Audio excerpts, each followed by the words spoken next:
What's happening, fam? L.A.R movement still moving. I'm gonna say this in all of these videos we just had on today. Rest in peace, Will Smith, and anybody in New Orleans who went through something. Period. Including myself, who went through lost people in New Orleans. To those people, rather. How Vietnam ruined the black community and black family. Now, I want you to Google some things so you don't think I'm bullshitting. The Vietnam War was from 1955 to 1975. A lot of the times they only count from like 1965 to 74 or 64 to 75. It just depends and shit, right? Now, the Vietnam War was in the basically before, during, and after the Civil Rights Movement. Before, during, and after the quote-unquote split where the gender war started, where black men and black women went parted ways because women chose quote-unquote feminism over the black community. Also, during the time where America targeted black people and anti-war people with the drug war. So why do I put all these things together? It's because of this. The modern day man,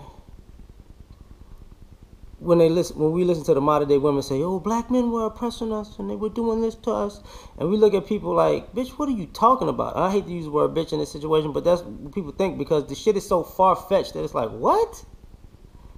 Black men don't never oppress you. But then I had to think about it. Where did all this quote unquote oppression come from with these women back in the day? Well, post-traumatic stress disorder. That wasn't brought into the play until 20 years ago, probably. So you got guys coming back from Vietnam because it wasn't normal to come back from Vietnam normal. You pretty much came back fucked up. So what do guys who come back from war, they're depressed, they sit on the couch, they're lazy, they may overeat, they may be abusive, extra aggressive, and they just hail a beer around.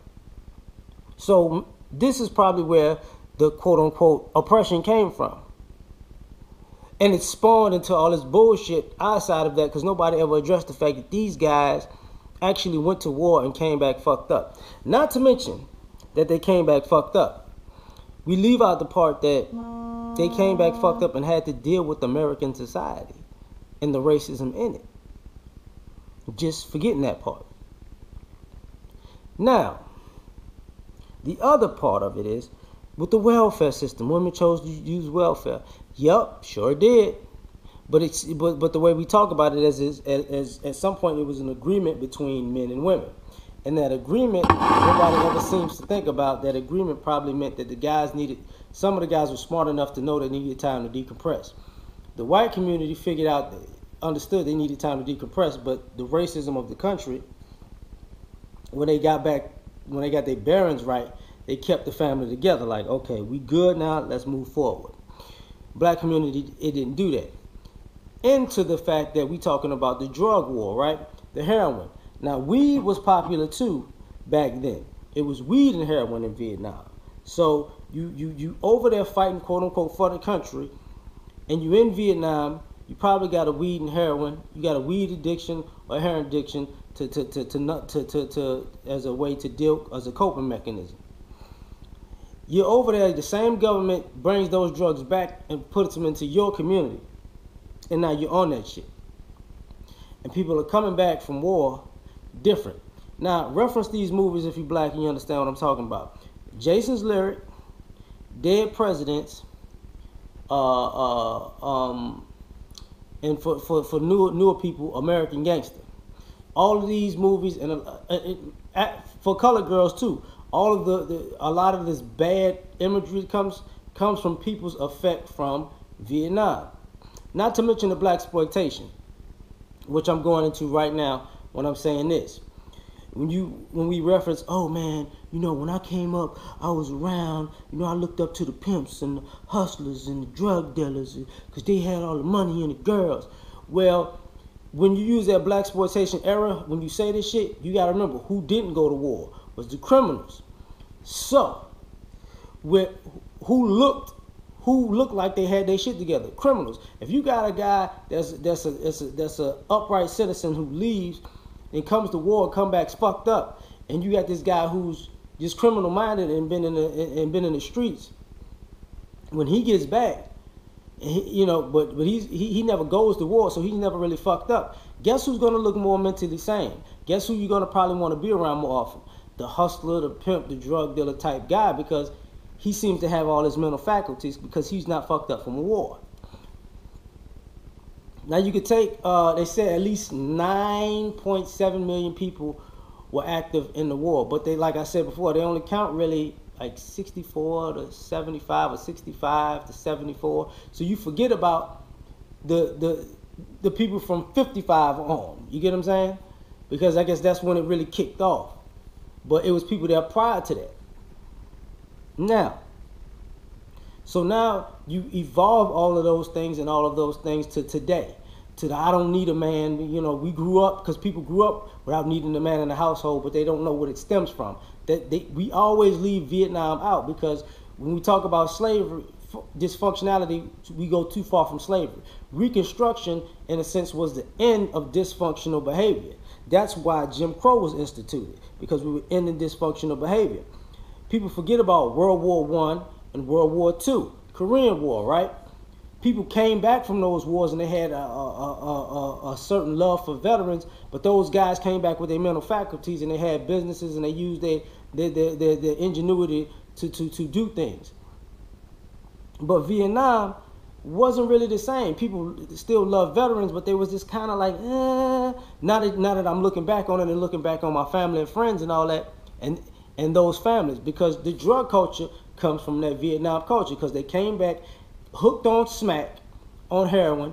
And you got to understand, we're talking about, even in that 10-year, 9-year period, at close to 1 million people who probably came back with issues, right? That's at least 1 million families dealing with issues. We're not even talking, I'm not even talking about direct children. I'm talking about immediate and extended family, because people have got to pick up the slack for what's going on. So, and sometimes I've talked about us blaming the wrong generation, and sometimes that goes into the fact of, guess what? Some of these guys were supposed to be inheriting businesses and inheritances, and some of them blew them just because they were just irrational at the time when they came back, or some of them gave them to other people who were greedy and self-centered. So a part of Vietnam has a lot to do with all of this shit. Just like the part of the drug addict culture. How you think people afforded drugs back then? We had people who can afford drugs because they had money from the military. Like when we think about drug addicts, we think about quote unquote crack addicts and people who were crack addicts and people who were, how can I say this, who stealing from their family and stealing from people and just B&Es and type shit. But when we think about those era civil rights and Woodstock, we think about the 60s, hippies, weed smoking, LSD, blah, blah, blah, and these people just walking around free and everybody didn't have money. That's bullshit. Some of these people had money. They came back from war and they just was like, oh, fuck it, let's just live a little bit because this shit is crazy, sexual revolution and all that. Thus, part of the bad boy being birthed thing, because like I said about who was functional. If women could see the quote-unquote criminal-minded guys as more functional as the guys who came back from war. It's just how it was. So they dealt with them. And so that's where you started to see this uptake of, why these girls like bad boys so much? Why these girls? Because prior to that, people fuck with bad boys, but not so much. But now that became the norm, because who did you choose over? The dude with PTSD? Or the bad boy who may be criminal minded, but you could deal with him more because he got some of his, he's not as fucked up. So,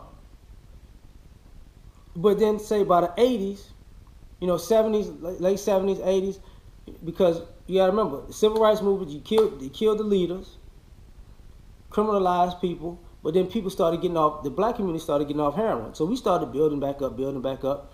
And by like early 80s, we was doing all right. It was a lot of shit going on, but It was the end of the heroin epidemic, and we was getting back on. Thus, when people started progressing forward, that's when the crack era hit. Because it was just a repackaging of, well, the heroin shit don't work no more. We got to get another drug going. You know what I mean?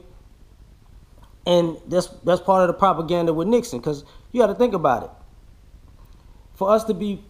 For black men at this particular point to be the bad guy, the criminal guy. You know, get on Netflix and watch Narcos. Look at all these, people watch Scarface. People watch The Godfather. All of these non-black people have just, look at this exalted guy who's just out here destroying people's lives, but he looks good in a suit. That type of shit, right? And that's why I don't like when I quote American Gangster, because of the way America works. The propaganda in it is, watch, years from now, they're going to act like Frank Lucas actually is the reason why black America has a drug problem. You see this movie American Gangster, you see his Frank Lucas guy, he really brought drugs into the black community. It wasn't white people, it wasn't the government, it wasn't Nixon, it was Frank Lucas. He went over there to Vietnam and just was an opportunistic Negro, and he wanted to destroy his people. We had nothing to do with that. Look, Denzel Washington played it. He showed you in the movie. Look at him. That's what they do to each other. That's the type of shit that's going to happen. Hate to break the news to you, don't be mistaken. 40 years from now, they have a Freeway Ricky Ross movie, right? Does that shit all over again. So, why all of this destroyed the families? Because now this is where the feminism split is, and he's in a different household and he's in a different household, and Papa was a Rolling Stone, because technically some of these papas had to decompress, and when they wanted to come back, that's when the government stepped in like, no, you can't do that. And then the women probably was like, well, I'm getting this money over here, we comfortable. And then the I don't need a man thing spews after that, right? And thus the birth of the lazy Negro, because we still talking about the stereotype of the lazy black man who sits in the house all day. He just sits in the house, he drinks, he smokes, he plays PlayStation. Every now and then he just want to chase some pussy and fuck. It kind of sounds like a person who's depressed, and has vices from PTSD. I mean, they correlate.